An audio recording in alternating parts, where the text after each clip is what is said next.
Hello and welcome to the Couch Sim. This is going great so far.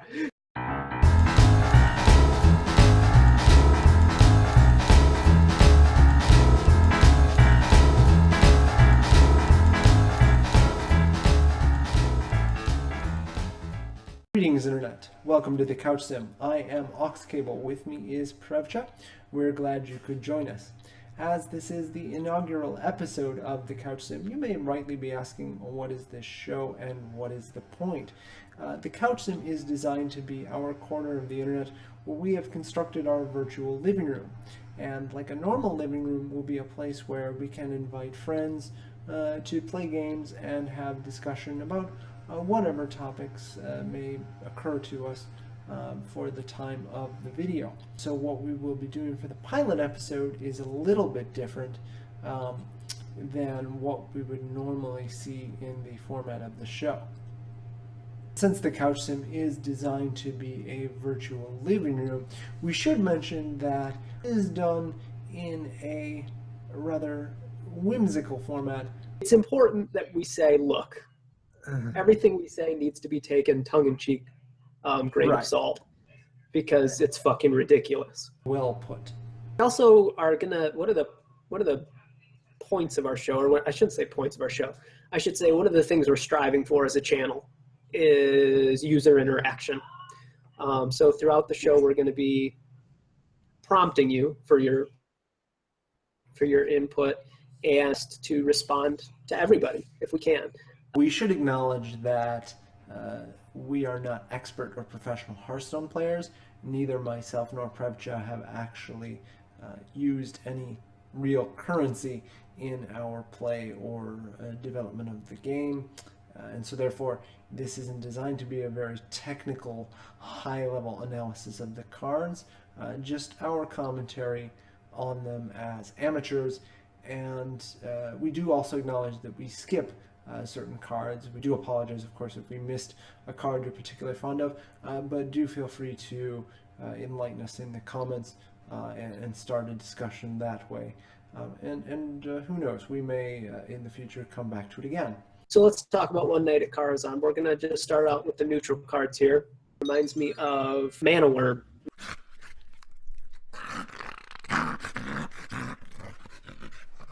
Which is a great card, by the way. Yes, and I don't like this card as much. Mana Worm, again, is a 1-drop, just like this card. For a 1-drop, 3 health is a healthy minion, which means if you play it on turn 1, it's hard to get rid of on that very first turn, which means a lot of times you will have a chance around for turn 2.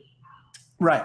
You will have a chance to attack with it on turn 2, and if you cast a spell first, you'll get that extra attack bonus out of it. This being the other way around, I feel like it's just going to be that much easier to kill, and so you're not going to get the opportunity to buff its health as reliably as you can buff the attack of the Mana Worm. Netherspite Historian, one of my favorite cards out of the expansion, but that's because I'm a dragon player. I'm going to give this card probably a 7 or 8 out of 10. I am much more of a control player, which means that I lose a lot. Next card we're talking about is Pompous Thespian. It's 2-drop, 3/2 with Taunt. I have a problem with this card. It's a damn good card, but it's the perfect example of power creep. Okay, it's a 1 attack better Frostwolf Grunt.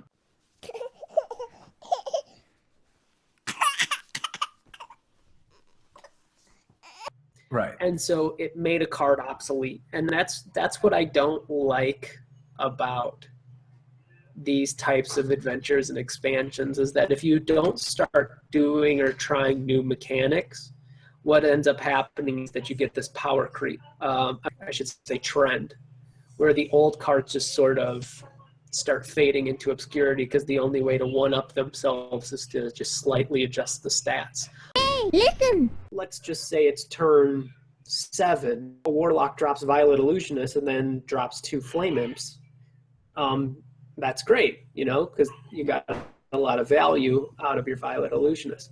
Mhm. However, I actually think she's going to see some play in some weapon-based decks.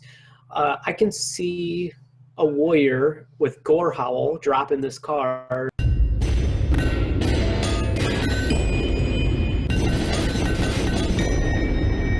Arcano Smith. I played against this card today. I played against two of them, and I thought it was kind of a bad card at first, but to be honest with you, playing against it was annoying. I don't see, in fact, to speak to that point, I see nothing in this expansion that's going to change the meta to anything but aggro. Avian Watcher, it's a battle cry. If you control a secret, gain +1/+1 and taunt. I am going to go ahead and say that I love this card. Yeah, it looks great on paper and then just won't get used. Bookworm, it's a dragon. I love my dragons. If you're holding a dragon, destroy an enemy minion with 3 or less attack. It's too slow. It doesn't trade up. It doesn't have boosted health for its mana. I'm not crazy about it either.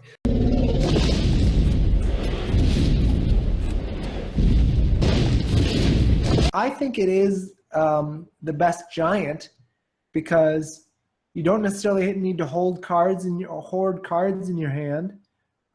It's not dependent on you being really low on health, which can be risky in and of itself. It's not dependent on how many overall creatures are on the board, which is somewhat dependent on your opponent's strategy. Morose, I played against this card today. At the end of your turn, summon a 1/1 Steward. I think it's awesome in Divine Shield Paladin. Other than that, maybe Knife Juggler decks, but other than that, I don't really see it being that great. Okay, let's look at Prince Malchezaar. He is a 5/6 for 5. He has Demon Synergy. When the game starts, add 5 extra legendary minions to your deck. That being said, there's also plenty of shitty legendaries out there. That could significantly impact the efficacy of my hand. So for that reason, I'm going to give it a 7.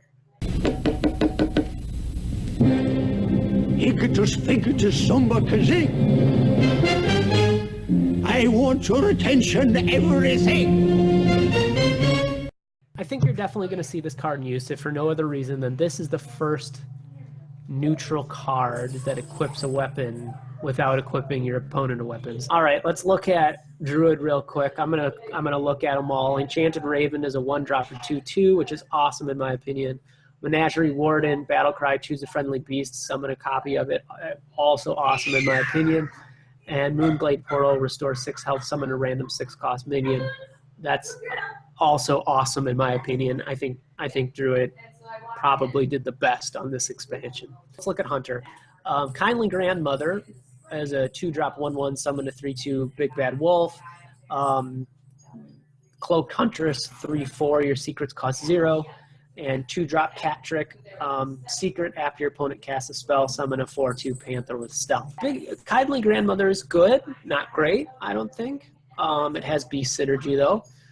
Cloaked Huntress I think is incredible.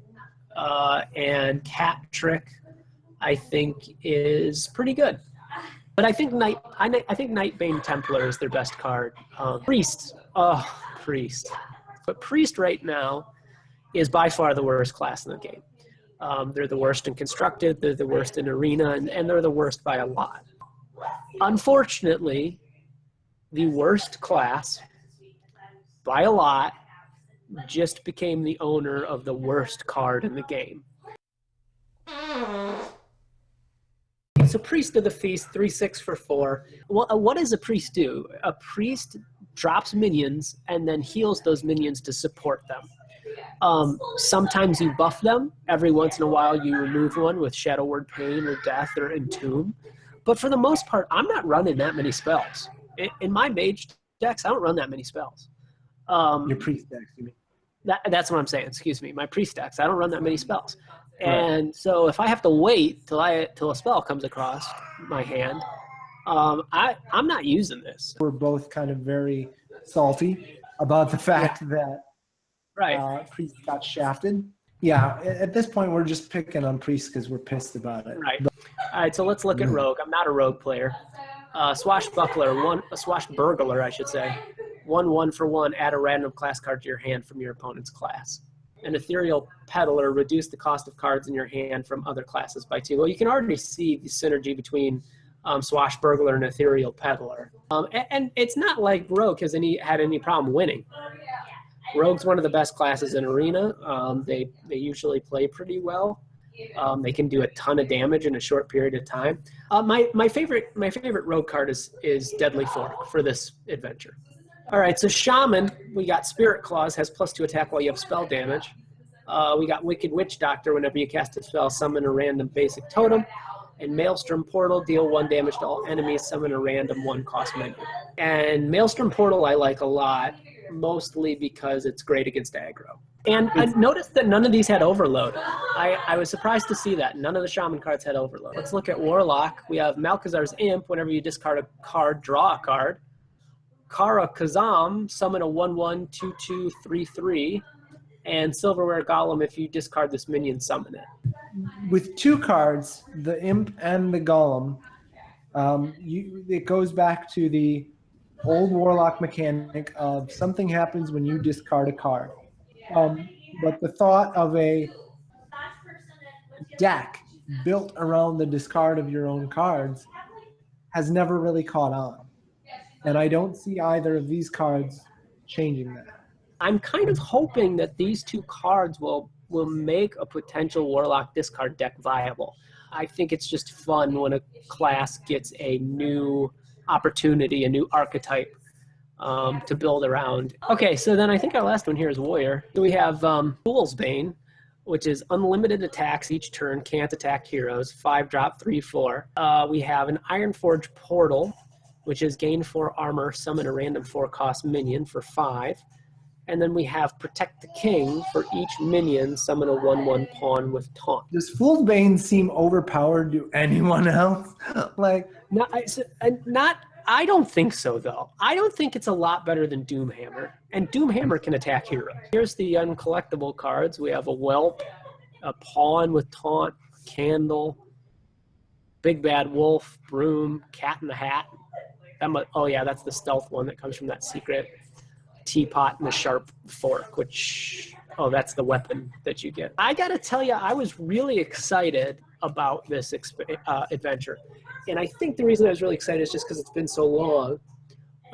That being said, in my opinion, I actually think this has been their worst adventure from a card perspective. Well, prevch, I think that will wrap up our discussion of the Corazon content and the solo adventures for Hearthstone.